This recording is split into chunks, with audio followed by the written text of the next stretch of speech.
Jangan lupa like, komen, dan share YouTube TVRI Bengkulu dan nyalakan loncengnya ya.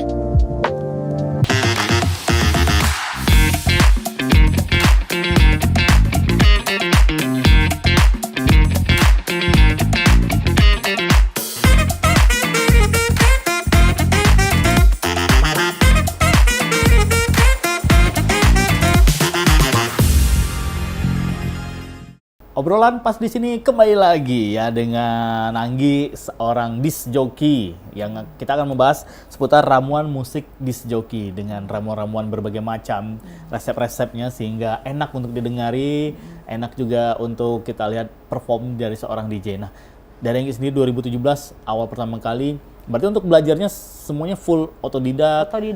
Cuma enggak sih, kan genre lagunya banyak tuh. Ada beberapa teman yang sudah lama jadi DJ.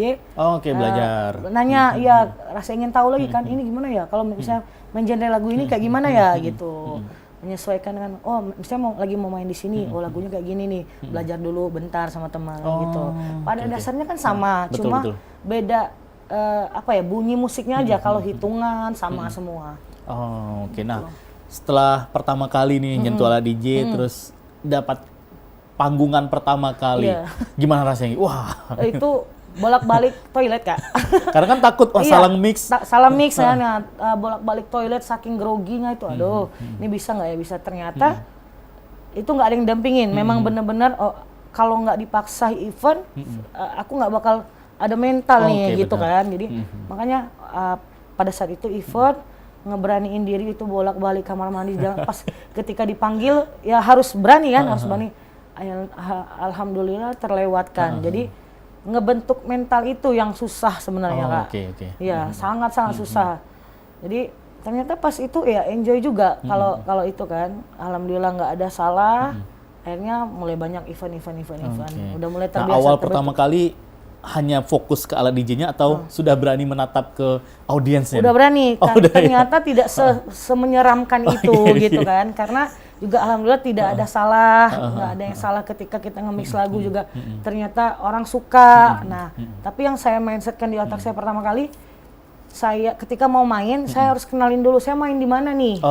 Betul. Itu saya mau main di mana. Misalnya, saya mainnya di kondangan, misalnya kayak gitu kan. Jadi saya lihat dulu orang yang mau dihibur nih apa bapak-bapak, anak muda gitu.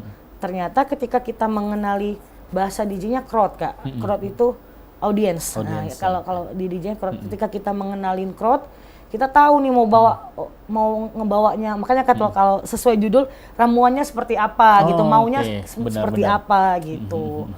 Jadi harus disesuaikan. Jangan sampai salah nanti. Jangan sampai salah ya. Misalnya kita kasih lagu-lagu tua sedangkan kita lagi menghibur anak muda kan nggak masuk gitu. Karena kalau sekarang itu kan anak-anak muda justru yang banyak menjadi penikmat musiknya. Dan kalau di era-era sekarang nih, ini kan banyak yang kita lihat banyak yang meramu-ramukan nge-mixnya dengan musik-musik dangdut. Dangdut, betul. Nah, kalau yang seperti itu jenis genre apa itu, Nggi? Itu genre yang lagi-lagi menurut aku dipandang sebelah mata itu funkot Kak. Itu nama genrenya funkot. Tapi sebenarnya dari saya nge-DJ 2017 sampai detik ini, yang banyak uang income-nya itu malah DJ funkot. Ya, mungkin audiensnya lebih enak nyanyi. Gitu. Karena gini, kenapa kayak gitu? Karena biasanya penikmat funkot itu kan kadang diimbangin oleh organ.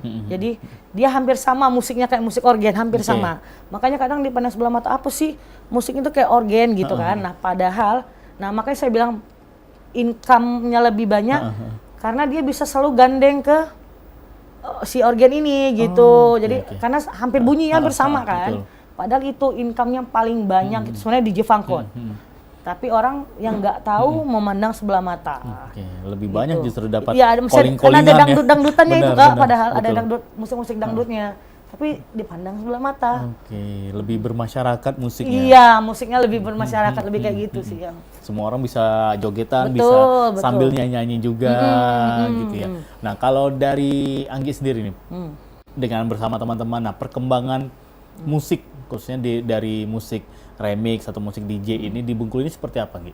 Dari tahun ke tahun, apakah semakin kesini semakin banyak bertumbuhnya pemain-pemain DJ baru, betul. atau justru malah berkurang nih?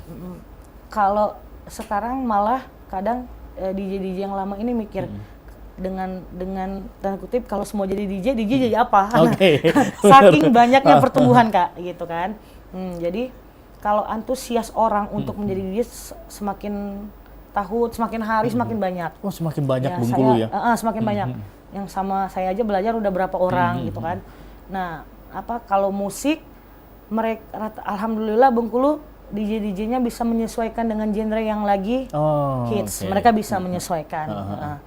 Karena balik lagi tadi kalau kita nggak mengerti pasar, nggak laku, nggak dapat event gitu. Betul. Gitu. Karena kan kalau main di event otomatis kan butuh crowd yang sambil seru-seruan bareng-bareng gitu segala macam ya. Nah, ini juga kan terkait dengan dunia DJ nih yang lagi-lagi dianggap dengan stigma negatif dari masyarakat. Ada yang menganggap kehidupan DJ itu nggak jauh dari drugs terus juga alkohol dan segala macam hal-hal yang berbau negatif. Nah, dari Anggi sendiri untuk menanggapi itu semua bahwa DJ itu seperti ini loh, yang salah itu terkadang dari orang yang datang gitu. Iya, betul. Makanya kadang sempat kalau lagi kumpul-kumpul sama anak DJ sering kita bahas mengubah stigma masyarakat tentang DJ itu negatif itu sangat susah. Rasanya sudah menjamur omongan tentang DJ ini jelek.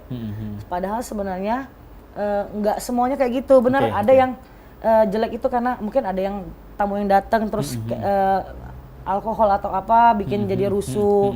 Nah, alhamdulillah sekarang ditambah dengan majunya zaman kan Kak, sudah banyak sekarang DJ yang mulai event pakai jilbab, udah banyak sekarang Kak, udah banyak.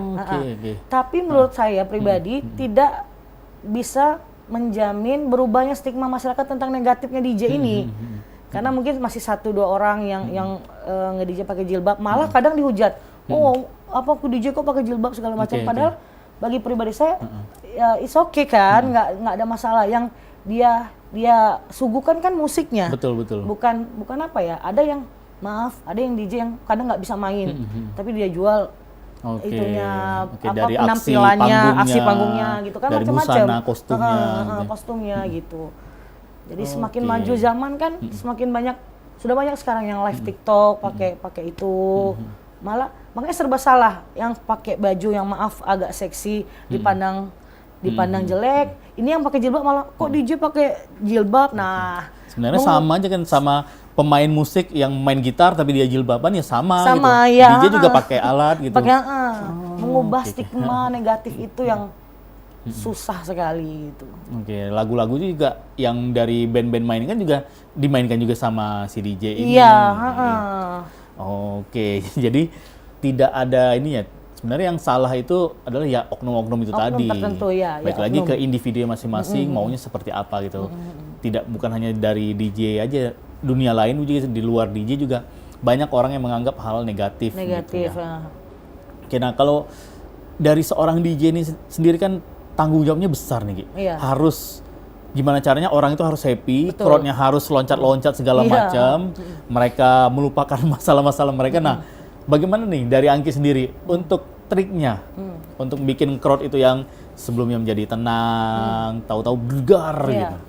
Kalau Anggi pribadi ketika main balik lagi, Anggi harus kenalin dulu mainnya di mana. Nah, jadi kalau ketemu dengan crowd anak muda, otomatis bawalah lagu yang baru-baru gitu segala macam kan. Nah, sebenarnya menjadi beban sekali Kak, terutama sama Anggi.